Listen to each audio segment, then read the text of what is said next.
গত 5 মাসেই আমরা দেখতে পাচ্ছি প্রায় 5 শতাধিকের মতো ধর্ষণের ঘটনা। বৈষম্য এখনো রয়ে গেছে সমাজের গভীরে। দেখুন, জুলাই মাসের যে লড়াই সংগ্রামে আমরা অবতীর্ণ ছিলাম, সেই লড়াইয়ের একটা অন্যতম প্রধান দাবি হচ্ছে বৈষম্য বিরোধিতা। আমরা দেখেছি গত 10 মাসে এখনো পর্যন্ত বৈষম্য চলমান। দেশের বিভিন্ন স্তরে আমরা দেখতে পাচ্ছি বিভিন্ন মানুষজন তারা বৈষম্যের শিকার হচ্ছেন। বৈষম্য এখনো রয়ে গেছে সমাজের গভীরে।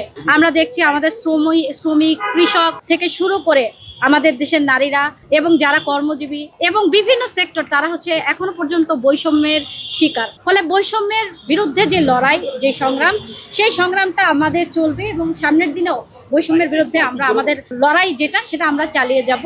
বান্ডেল থাকলে প্রতি সেনমানিতে টাকা বাঁচবে। বিকাশ সেনমানি বান্ডেল কিনে জিতুন প্রতি লেনদেনে। এবং একই সাথে আজকে আমরা যেখানে সমবেত হয়েছি, যে বাংলাদেশের সারা দেশে আমরা দেখতে পাচ্ছি যে নারীদের উপর ক্রমাগতভাবে নিপীড়ন নেমে এসেছে।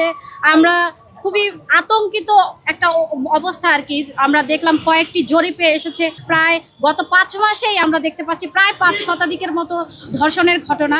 আমরা চাই প্রত্যেকটি ঘটনার বিচার হোক, প্রত্যেকটি ঘটনায় রাষ্ট্র যেন ভূমিকা পালন করে।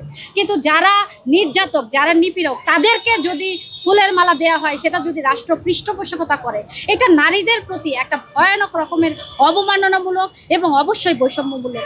জুলাইয়ে যে নারীরা রাস্তায় নেমেছে, সেই নারীদের প্রতি ন্যূনতম দায়বদ্ধতা থাকলে অবশ্যই নারীদের উপর যে কোনো নিপীড়নের বিরুদ্ধে সরকারকে সোচ্চার থাকতে হবে, সরকারকে তার দৃঢ় ভূমিকা পালন করতে হবে। সেজন্য আমাদের যে লড়াই, সেই লড়াই চলবেই এবং এই লড়াই আসলে থামার নয়।